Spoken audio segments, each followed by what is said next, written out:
How's it going, everyone? Today at the Stooge Network. Today I got a juicy video for you all, and we ain't talking none of that lame juicy fruit juicy. We talking full on fruit gushers juicy. Hashtag not sponsored but could be. Anyways, with the newest Pokemon Day Direct right around the corner, let's dive in with some evidence and speculation on what I think the top 5 most likely things we will witness in just a couple of days. So going from least to greatest in terms of juiciness, at the bottom of the list we have Pokemon Sleep. I know, the joke kinda writes itself there on that one, doesn't it? We don't really know what to expect from Sleep, besides that it is an app, and although it has been years since it was announced, I think this one is pretty much guaranteed to show up. Between the updates to the website URL a couple months back, to the most recent announcement of a new short being revealed called Journey of Dreams, set to release the day after the Direct, I think it makes sense that this short could be used to tie in the new app from a business standpoint. However, will it be an exciting announcement, or will us as the viewers all be going through our own Journey of Dreams while watching? That is yet to be seen. So getting into slightly more hype announcements, next we have the Virtual Console games. I think the teaser for the Pokemon Day Direct provides us with all the evidence we could ever need.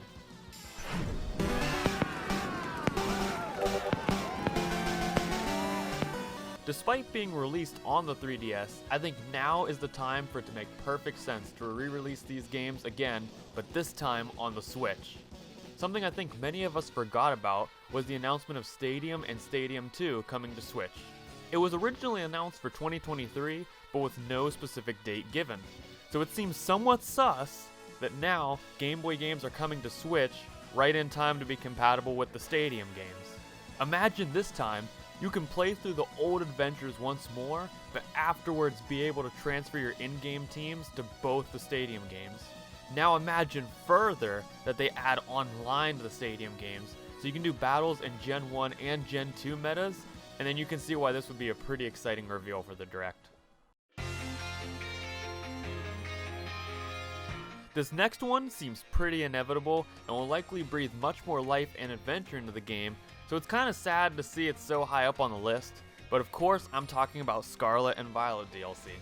Whether it will be one big DLC area or split into two like Sword and Shield, the fact remains that this will be our big release for Pokemon content this year.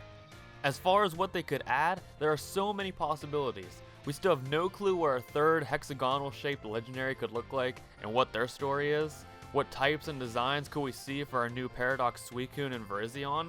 And will we get new cross evolutions, regional forms, Paradox Pokemon, or all three?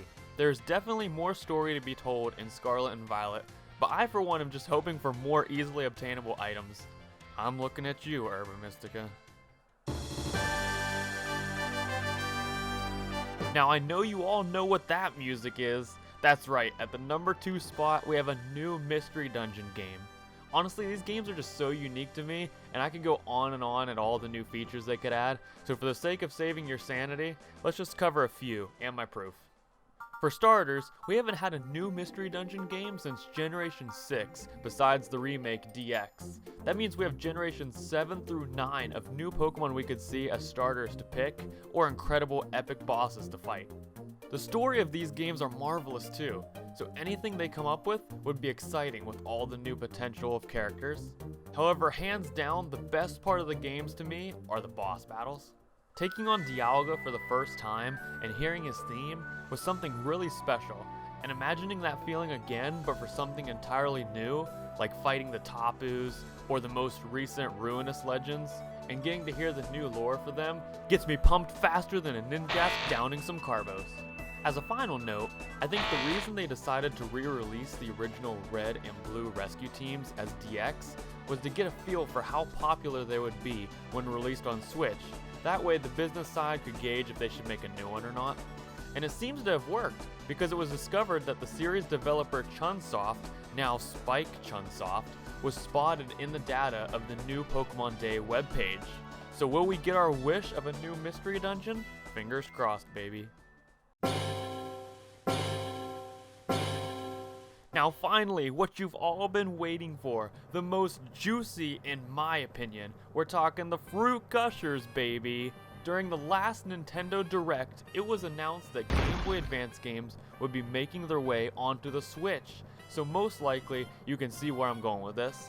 I'm so confident that the Gen 3 games Fire Red, Leaf Green, Emerald, Ruby, and Sapphire will be here that I'm willing to make a bet. If they don't announce these titles for Switch, I will live stream myself eating a shoe on my Twitch at Stooge Network Live most days from 2 to 4 p.m. EST. So why do I think this is the case? The Pokemon Company knows these games are beloved, especially Emerald, by the community. They also are in a weird spot where like Ruby and Sapphire have become ORAS, but Emerald, Fire Red, and Leaf Green have never been revisited. And I know Kanto has many iterations, however the Sevi Islands post-game hasn't been included in any. But most compelling of all the reasons is the 3DS Pokemon Bank shutdown coming next month in March. If you don't know, next month the servers will be going down for the 3DS eShop, which means if you don't have Bank or PokeTransporter downloaded, then you can never get them again. So why do you care? Well, despite the Pokemon Company saying that Pokebank will still be functional for a time, even after the servers to 3DS close down, it will likely not last long, and it's not in their financial interest to do so anyways, when you pay for servers for Pokemon Home as well. So all in all, this means that once the servers for Bank close for good, you will no longer ever be able to transfer a Pokemon from any of these past games.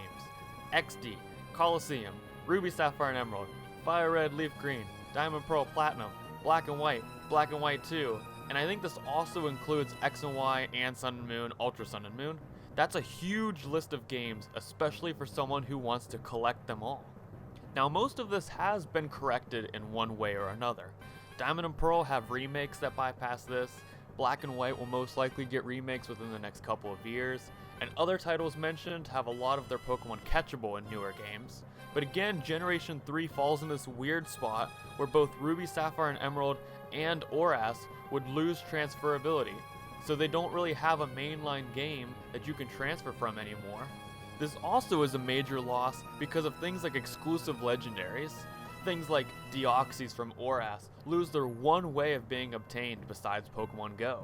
Maybe that's why Pokemon Go is also hinting to this with their most recent event featuring the Weather Trio and Jirachi. But anyways, enough with the doom and gloom. Some features I would like to see if these games returned would be home compatibility, just like how the Virtual Console games had. Online battling and trading would be amazing too. Getting to play an authentic Gen 3 metagame would just be so much fun. And hopefully the addition of new in-game events. How many of you remember going back to school and your friends telling you you could get Jirachi and Emerald as long as you beat the Elite Four at midnight, go to Maz Deep City, licked the giant space rock, and then took the spaceship to the moon to catch him? No one? Was that just me? Ah, good times. Anyways, I've rambled long enough. Maybe those are the logical reasons for the Game Boy Advance games to return, or maybe Game Freak just likes money, and this is the easiest print money now button you can press. Who knows? So those are my thoughts on everything the Pokemon Day Direct has in store for us. Honestly, I think I'm right on the money with my predictions, but let me know in the comments below, what are you excited for? Do you agree with me? And is there anything else I missed that you're expecting to see? For those tuning into the Direct, it will be live on the Pokemon YouTube channel February 27th at 9 a.m. EST, 6 a.m. PST, and will last for about 20 minutes. I most likely won't be streaming that morning, but I will probably stream or record my reaction later on in the day once I'm home. So look forward to that video and see if we got anything right. Until next time, you guys have yourself a good day, peace out, and remember as always, stay stoogey.